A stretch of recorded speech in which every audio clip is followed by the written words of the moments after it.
కారణం వల్ల నెల తీసుకోకపోతే ఎగ్గొట్టడం కాదు, తిరిగి వాళ్ళకి ఇవ్వాలి. సేవాభావంతో 2 నెలలకు ఇస్తున్నామని చెప్పి కూడా నేను మీకు తెలియజేస్తున్నా.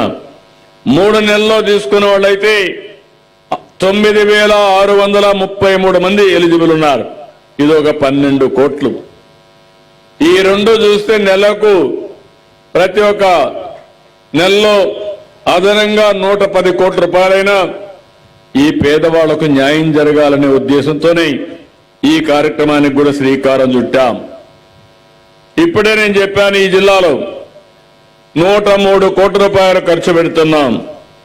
ఈ మండలం 3,30,00,000 ఖర్చు పెడుతున్నాం. ఈ గ్రామం 33,12,000 రూపాయలు ఈ గ్రామానికి ఖర్చు పెడుతున్నాం. 783 మందికి పింఛన్లు ఇస్తున్నాం. నేను ఒకటే హామీ ఇస్తున్నాం, నేను ఈరోజు కష్టపడేది పేదవాళ్ల కోసం కష్టపడుతున్నాను. మీ జీవితాల్లో వెలుగు చూడాలని నా ఆలోచన. ఓసారి కొన్ని కుటుంబాలను భగవంతుడు సరిగా చూడడు. కొంతమంది దివ్యాంగులైపోతారు, కళ్ళు కనపడవు, నడవలేరు, ఇలాంటి సమస్యలుంటాయి. అందుకే మీరు ఒక్కసారి చూస్తే 500 రూపాయలు పెంచింది. ఆ రోజు 500 నుంచి 3,000 రూపాయలు చేశాను. 5 ఏళ్ళు 1 రూపాయి పెంచలేదు. అలాంటిది 3,000 నుంచి 6,000 రూపాయలు చేశాను. అంటే 500 నుంచి 6,000 రూపాయలు అంటే 12 రెట్లు దివ్యాంగులకు పెన్షన్ ఇచ్చిన ఘనత ఎన్డీఏ ప్రభుత్వం అని చెప్పి కూడా నేను మీకు తెలియజేస్తున్నా.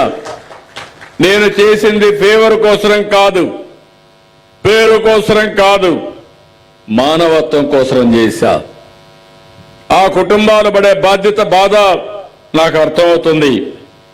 నడవలేని బిడ్డ, చూడలేని బిడ్డ, కుటుంబంలో ఒక వ్యక్తి వికలాంగుడైతే, దివ్యాంగులైతే కుటుంబం అంతా కూడా ఎంత అవస్థపడుతుందో అది అర్థం చేసుకుని వాళ్ళకు ఒక వెసులుబాటు ఇవ్వాలి.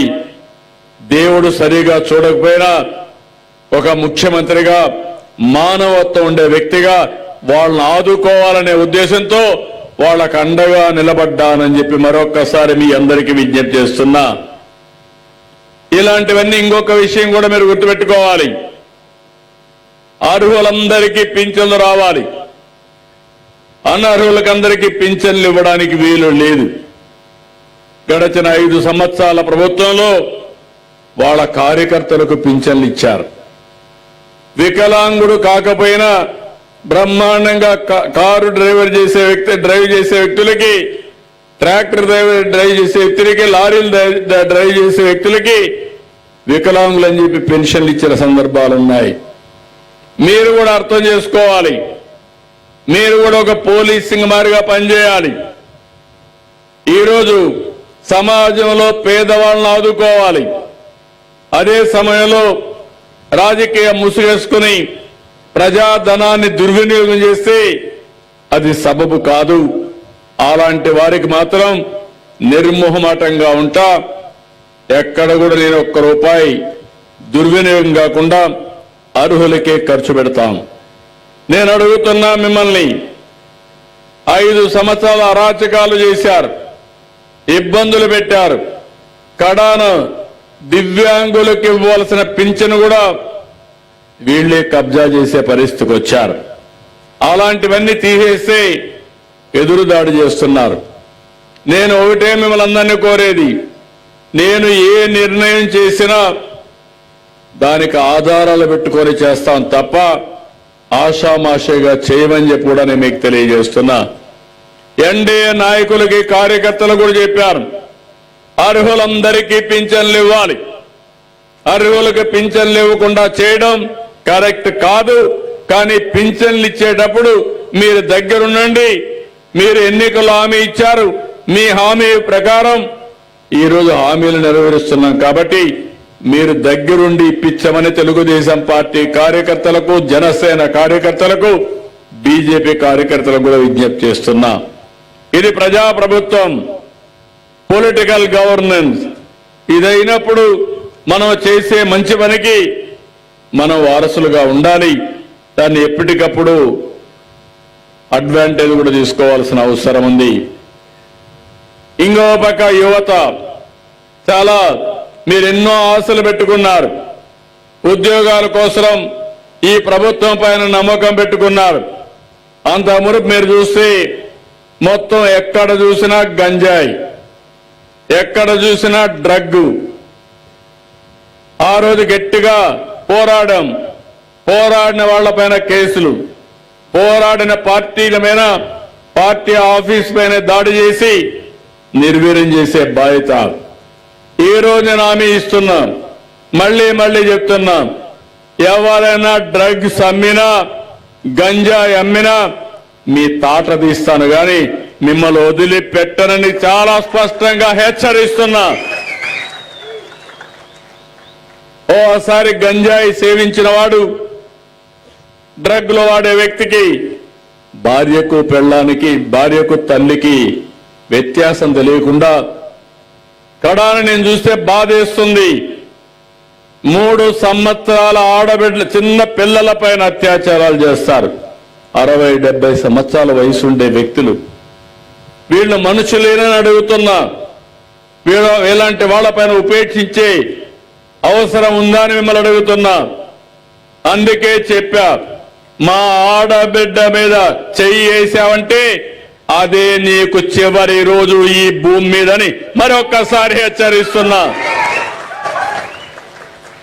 పోలీస్ వ్యవస్థ కూడా నేను స్పష్టంగా చెప్తున్నా, తొందరలోనే మీరు చూస్తారు.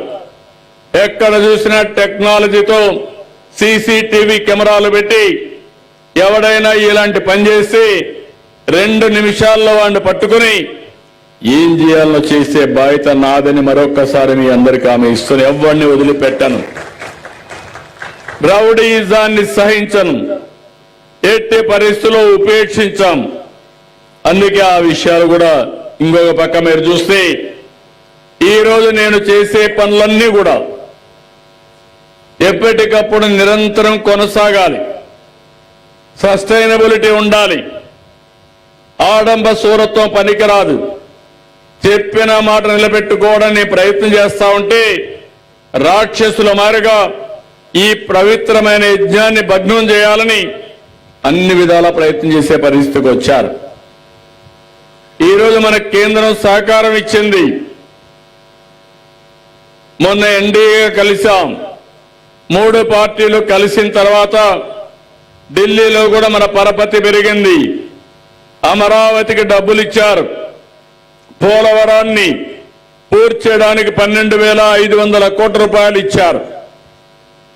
రైల్వే జోన్ కూడా శాంక్షన్ చేశారు. విశాఖపట్నం స్టీల్ ప్లాంట్ ప్రైవేట్ అయిపోతా ఉంటే 11,400 కోట్ల రూపాయలు ఇచ్చి దాన్ని మళ్లీ రివైవల్ కోసం ముందుకు పోయే పరిస్థితికి వచ్చారు. అటు కేంద్ర సహకారం తీసుకున్నాం, ఇటు మన అభివృద్ధి కార్యక్రమాలతో ముందుకు పోతున్నాం. ఈ రోజు యువత ఉంది, మీకు ఉద్యోగాలు కల్పిస్తానని మాట ఇచ్చాను.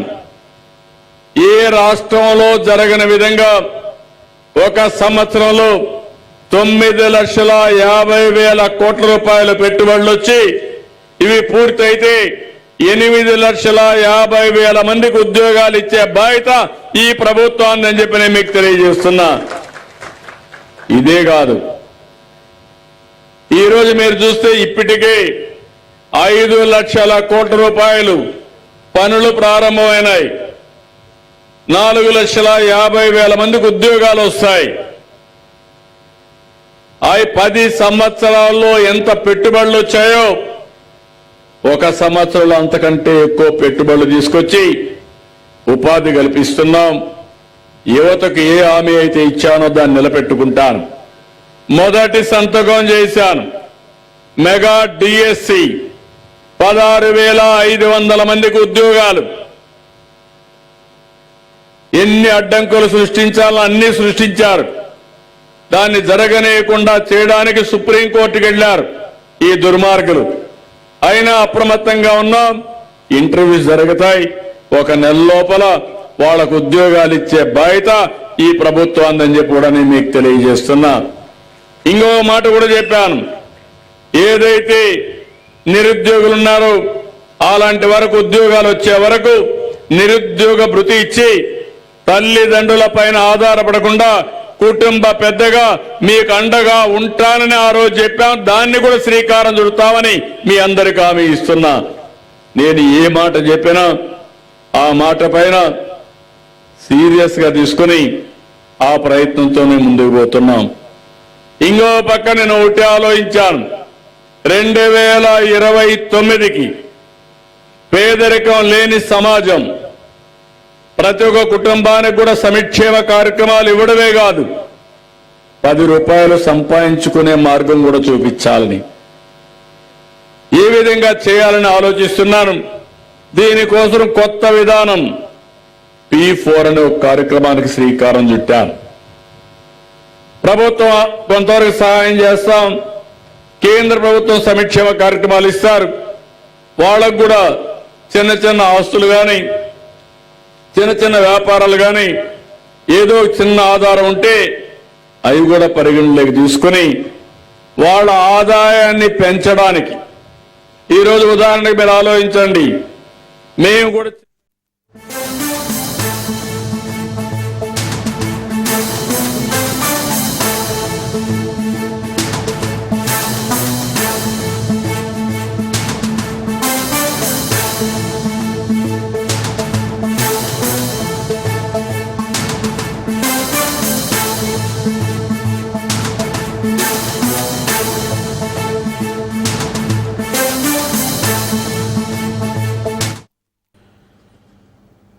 బ్రేకింగ్ లో చూసాం. ఫార్మా చరిత్రలోనే అన్నడూ లేనంత విషాదం చోటు చేసుకుంది. సంగారెడ్డి జిల్లా పాసం మైలారం రియాక్టర్ పేలుడు ఘటనలో మృత్యు ఘోష కొనసాగుతోంది. ఈ ప్రమాదంలో మృతుల సంఖ్య 45కు చేరుకుంది. ఆసుపత్రిలో మరో 37 మంది కార్మికులు చికిత్స పొందుతున్నారు. చికిత్స పొందుతున్న వారిలో 12 మంది పరిస్థితి విషమంగా ఉన్నట్లుగా తెలుస్తోంది. ఇక ఈ మృతుల్లో ఎక్కువగా ఒడిషా, యూపీ, బీహార్ కార్మికులున్నట్లుగా సమాచారం. తమ వాళ్ల ఆచూకీ కోసం బాధిత కుటుంబాలు ఆందోళన చెందుతున్నారు.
భవన శిథిలాల కింద గాలింపు చర్యలు కొనసాగుతున్నాయి. పేలుడు సమయంలో 700 నుంచి 800 డిగ్రీల ఉష్ణోగ్రత ఉన్నట్టుగా అధికారులు అంచనా వేశారు.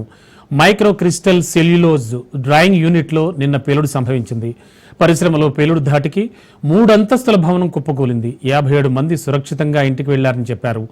గుర్తు పట్టలేని స్థితిలో 20 మంది మృతదేహాలు ఉన్నట్టుగా చెప్పారు. అయితే DNA పరీక్షల అనంతరం మృతదేహాలు అప్పగించనున్నారు. సహాయం కోసం హెల్ప్ డెస్క్ కూడా ఏర్పాటు చేశారు.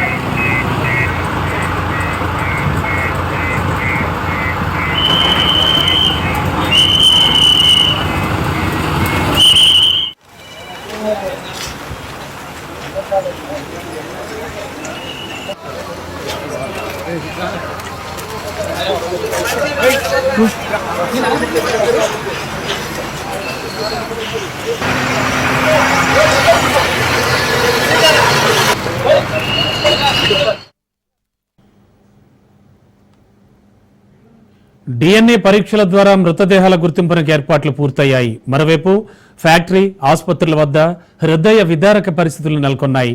తమ వాళ్ల ఆచూకీ కోసం బాధిత కుటుంబాలు ఆందోళన చెందుతున్నారు. తమ వాళ్లు అసలు ఏమయ్యారో తెలియక వాపోతున్నారు. ఇప్పటికే మృతదేహాల్ని పటాన్ చెరువు ప్రభుత్వ ఆసుపత్రికి తరలించారు.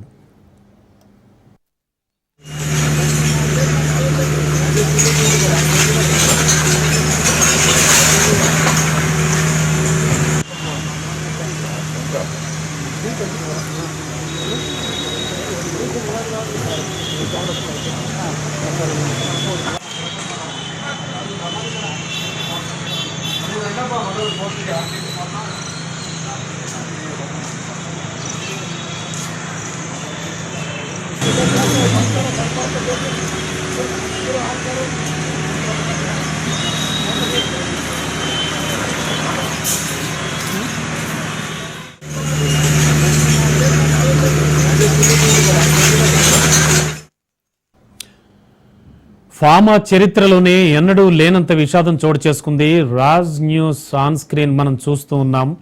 ఆ విజువల్స్ అన్ని కూడా సంగారెడ్డి జిల్లా పాసెమైలారం రియాక్టర్ పేలుడు ఘటనలో మృత్యు ఘోష కొనసాగుతోంది. ఈ ప్రమాదంలో మృతుల సంఖ్య 45కు పెరిగింది. ఆసుపత్రుల్లో మరో 37 మంది కార్మికులు చికిత్స పొందుతున్నారు. ఈ చికిత్స పొందుతున్న వారిలో 12 మంది పరిస్థితి విషమంగా ఉన్నట్టు తెలుస్తోంది. ఇక ఈ మృతుల్లో ఎక్కువగా ఒడిశా, యూపీ, బీహార్ కార్మికులు ఉన్నట్లుగా సమాచారం. తమ వాళ్ల ఆచూకీ కోసం బాధిత కుటుంబాలు ఆందోళన చెందుతున్నారు. ఇక భవన శిథిలాల కింద గాలింపు చర్యలు కొనసాగుతున్నాయి. పేలుడు సమయంలో 700 నుంచి 800 డిగ్రీల ఉష్ణోగ్రత ఉన్నట్టుగా అధికారులు అంచనా వేశారు.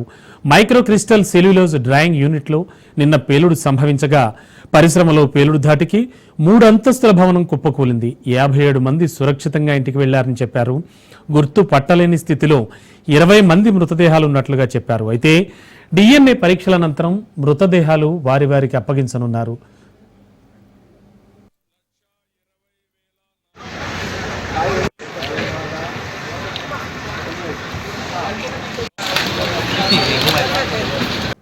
Welcome back.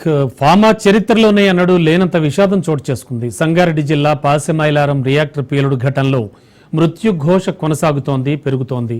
ఈ ప్రమాదంలో మృతుల సంఖ్య ఇప్పటికే 45కు చేరుకుంది. ఆసుపత్రుల్లో మరో 37 మంది కార్మికులు చికిత్స పొందుతున్నారు. ఈ చికిత్స పొందుతున్న వాళ్లలో 12 మంది పరిస్థితి విషమంగా ఉన్నట్లు తెలుస్తోంది. ఇక మృతుల్లో ఎక్కువగా ఒడిశా, యూపీ, బీహార్ కార్మికులు ఉన్నట్లు సమాచారం. తమ వాళ్ల ఆచూకీ కోసం బాధిత కుటుంబాలు ఆందోళన చెందుతున్నాయి.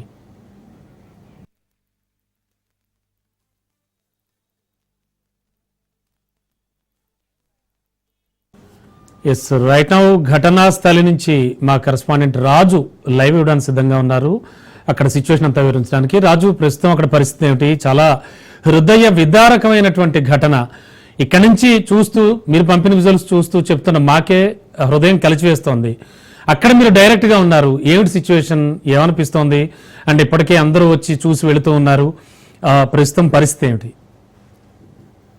నిజంగా ముఖ్యమంత్రి ప్రకటించిన విధంగా ఇది తెలుగు రాష్ట్రాల్లోనే అతిపెద్ద హృదయ విదారక ఘటన. చాలా ఘోరం జరిగిపోయింది.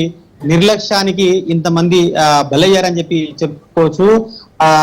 తనిఖీలు తూతు మంత్రంగా చేయడం కారణంగానే ఈ రోజు ఇంతమంది కార్మికుల బలికి కారణమయ్యారని చెప్పుకోవచ్చు. అటు అధికారులు కావచ్చు, ఇటు యాజమాన్యం కావచ్చు, ఇద్దరి నిర్లక్ష్యం కారణంగా, వారి తూతు మంత్రం తనిఖీల కారణంగానే ఈ రోజు ఇంతమంది ప్రాణాలు అయితే కోల్పోయారు. ప్రస్తుతానికి 45 మంది చనిపోగా అందులో 11 మందిని మాత్రమే గుర్తించి వారికి ప్రభుత్వం తక్షణ సాయంగా తలా ₹1,00,000 చెక్కులు అయితే అందజేస్తున్నటువంటి పరిస్థితి. ప్రావీణ్య ఇప్పటికే సంగారెడ్డి జిల్లా కలెక్టర్ ప్రావీణ్య ఆ చెక్కులు అందజేస్తా ఉన్నారు.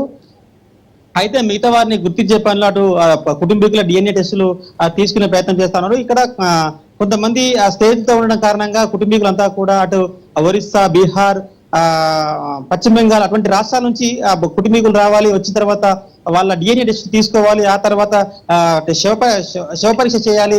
తద్వారా వారికి అదంతా శవాలను అప్పగించాలి. ఇదంతా తంతు జరుగుతుంది. దానికి సంబంధించినటువంటి హెల్ప్ డెస్క్ ఇప్పటికే పెట్టారు. అయితే 45 మృతదేహాలు ఇప్పటికే లభ్యమయ్యాయి. మిగతా 15 మృతదేహాలు అందులో ఉన్నట్టుగా అధికారులు అయితే చెప్తున్నప్పటికీ అందులో ఏ ఒక్క మృతదేహం కూడా కనీసం మాంసం ముద్ద కూడా దొరికే పరిస్థితి లేదని చెప్పి తెలుస్తోంది. ఎందుకంటే అక్కడ ఉన్నటువంటి 700 డిగ్రీల ఉష్ణోగ్రత దగ్గర వాళ్ళు పనిచేస్తా ఉన్నారు కాబట్టి ఆ పనిచేస్తున్న క్రమంలో అది పెరగడం కారణంగా ఆ వేడికి వాళ్ళంతా కూడా మాడి మసై బూడిదైనట్టుగా తెలుస్తుంది. మిగతా 15 మంది ఆచూకైతే రావాల్సి ఉంది. వారంతా కూడా ఓన్లీ బొక్కలు మాత్రమే దొరుకుతాయా, మరి వాళ్ళను కూడా శవపంచనం ఏ విధంగా చేస్తారనే ప్రశ్న కూడా తలెత్తుతుంది. కాబట్టి ఇప్పటికీ కుటుంబీకులకు మీ వాళ్ళు చనిపోయారు లేకపోతే మీ వాళ్ళు బతుకున్నారని కూడా ఇక్కడ యాజమాన్యం కానీ ప్రభుత్వ అధికారులు కానీ పూర్తి స్థాయిలో చెప్పని పరిస్థితి. మొత్తానికి అతిపెద్ద ఘటన, హృదయ విదారక ఘటన. కుటుంబీకులంతా కూడా చూడొచ్చు మనము క్లియర్ గా ఇక్కడ నిన్న ఉదయం నుంచి ఇప్పటి వరకు కూడా వేచి చేస్తూ వాళ్ళ కోసం ఎదురు చూస్తున్నటువంటి పరిస్థితి. ఇంకా కొంతమంది హెల్ప్ డెస్క్ దగ్గర, మరికొంతమంది హాస్పిటల్ దగ్గర, మరికొంతమంది అధికారుల చుట్టూ తిరుగుతా ఉన్నటువంటి పరిస్థితి. అయితే ముఖ్యమంత్రి కొంత వెసులుబాటు కల్పించే విధంగా ₹1 అటు యాజమాన్యం ద్వారా ప్రభుత్వం తరఫున 2 కలుపుకొని ₹1 ప్రకటించిన విషయం తెలిసిందే. కేంద్ర ప్రభుత్వం రెండు లక్షల రూపాయలు ప్రకటించిన విషయం తెలిసిందే. అయితే దీనికి సంబంధించి ఇప్పటికే అటు హెచ్ఆర్సీ కూడా సుమోటోగా కేసు స్వీకరించి ఖచ్చితంగా జిల్లా కలెక్టర్, జిల్లా ఎస్పీ, అదేవిధంగా జిల్లా ఎస్పీ, లేబర్ కమిషనర్, ఫైర్ డీజీకి ఆదేశాలు జారీ చేశారు. ఈ నెల 30లోగా పూర్తి స్థాయి విచారణ చేసి మాకు నివేదిక ఇవ్వాలని చెప్పి హెచ్ఆర్సీ ఆదేశాలు జారీ చేసింది. అదేవిధంగా ఎన్హెచ్ఆర్సీలో రామారావు అనే అడ్వకేట్ కూడా కేసు వేశాడు. ఎన్హెచ్ఆర్సీ కూడా ఈ విషయం పైన చాలా సీరియస్ గా ఉంది. అసలు ఇంత తూతు మాత్రంగా జరుగుతున్నాయా, అసలు కార్మికుల ప్రాణాలు పట్టవా అన్న విధంగా అటు హెచ్ఆర్సీ తర్వాత ఎన్హెచ్ఆర్సీ రెండు కూడా చాలా సీరియస్ గా తీసుకున్న పరిస్థితి కనిపిస్తుంది. మొత్తానికి ఎన్హెచ్ఆర్సీలో 15315/2025 ఈ నెంబర్ ద్వారా ఎన్హెచ్ఆర్సీ తీసుకుంది. ఖచ్చితంగా తెలంగాణ వ్యాప్తంగా కర్మాగారాల్లో భద్రత ప్రమాణాలపై తనిఖీలు చేపట్టే విధంగా అటు ఖచ్చితంగా ఆదేశాలు జారీ చేయాలి, ప్రభుత్వానికి ఖచ్చితంగా ఆదేశాలు జారీ చేయాలని చెప్పి కోరారు, ఎన్హెచ్ఆర్సీని కోరారు రామారావు గారు. మొత్తానికి ఎన్హెచ్ఆర్సీలో ఇప్పటికే కేసులు నమోదయ్యాయి. ఇంత నిర్లక్ష్యంగా ఎట్టు పరిస్థితుల్లో ఉండకూడదు. మిగతా కంపెనీల్లో కూడా ఏదైతే కార్మికులు ఉన్నారో వాళ్లకు భద్రతా ప్రమాణాలపై ఖచ్చితంగా కంపెనీలు ప్రతి ఒక్కరూ చర్యలు తీసుకోవాలి. ఇటు యాజమాన్యము, అటు పారిశ్రామిక సంబంధించినటువంటి అధికారులు, తర్వాత కెమికల్ సంబంధించినటువంటి ఉన్నతాధికారుల నిర్లక్ష్యం కారణంగానే ఇంత ఘోరం జరిగిపోయిందని చెప్పి కూడా తెలుస్తుంది. దీనిపై ఇప్పటికే సీఎం కూడా చాలా సీరియస్ గా ఉన్నారు. ఖచ్చితంగా నివేదిక ఇవ్వాలి, వాటిపైన కూడా చాలా సీరియస్ గా ఉంటుంది. ఇక్కడ ఈ కంపెనీ పైన ఇప్పటికి గతంలో ఎన్నిసార్లు తనిఖీలు చేశారు, దానికి సంబంధించిన రిపోర్ట్ ఏమైనా ఉందంటే ఎవరిగా సమాధానం లేకపోవడంతో సీఎం కూడా చాలా సీరియస్ గా వెళ్ళిపోయారు. దానికి సంబంధించినటువంటి అధికారుల మీద కూడా చర్యలు తీసుకునే అవకాశం ఉంది. అదే విధంగా ఇప్పుడు కొత్త అధికారులను ఒక కమిటీ వేసి వీరికి సంబంధించినటువంటి గతంలో జరిగిన తనిఖీల మీద గానీ, తర్వాత రిపోర్ట్ల మీద గానీ, అటు యాజమాన్యం పైన గానీ, ఆ కంపెనీలో ఉన్నటువంటి చెప్పండి. రాజు, ముఖ్యంగా భవన శిథిలాల కింద ఉన్నటువంటి బాడీస్ అన్ని తీయడం జరిగిందా ఓవరాల్ గా? అంటే అక్కడ సిచ్యువేషన్ చూస్తుంటే కనుక, అండ్ ఈ పేలిన టైంలో కూడా చాలా ఎక్కువ డిగ్రీల ఉష్ణోగ్రత కూడా ఉన్నట్టుగా అధికారులు గుర్తించారంటున్నారు. ఓవరాల్ గా అసలు రిపోర్ట్ ఏమిస్తూ ఉన్నారు, అండ్ ప్రత్యక్ష సాక్షుల కథనాలు ఎలా ఉన్నాయి అసలు? అయితే ఇక్కడ కంపెనీలలో చాలా 20 సంవత్సరాల నుంచి పనిచేసినటువంటి కొంతమందిని ప్రశ్నిస్తే వారు చెప్తున్నది 600 to 700 డిగ్రీ వరకు మనము వేడిని ఇవ్వాల్సి ఉంటుంది. తద్వారా మనకు ఇక్కడ కెమికల్ ఉత్పన్నమవుతుంది, రా మెటీరియల్ అంతా కూడా వస్తుంది.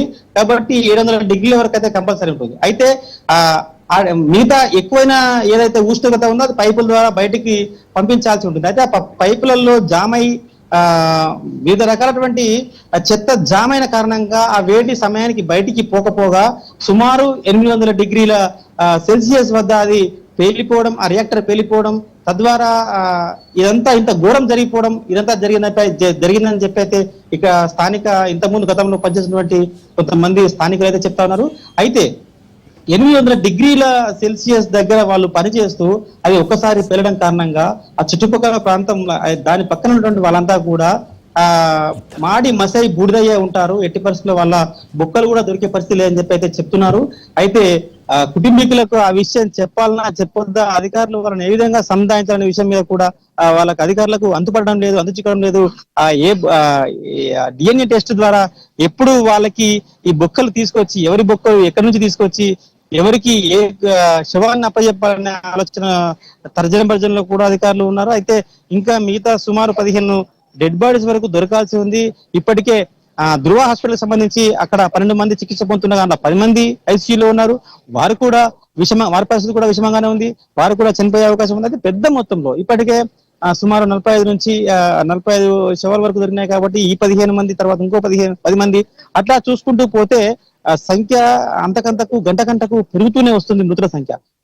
కాబట్టి దీని అంతటికీ కారణమైనటువంటి వారిపై ఎట్టి పట్ల చర్యలు తీసుకోవాలని చెప్పి అటు రాజకీయ నాయకులు కూడా డిమాండ్ చేస్తున్న పరిస్థితి. ఇప్పటికే కవిత కూడా ఇక్కడికి వచ్చి పరామర్శించి హాస్పిటల్లో బాధితులను పరామర్శించి ఇక్కడికి కూడా వచ్చే అవకాశం ఉంది. మరికొద్ది సేపట్లో కేంద్ర మంత్రి కిషన్ రెడ్డి గారు కూడా రాబోతున్నారు. Okay Raju, thank you.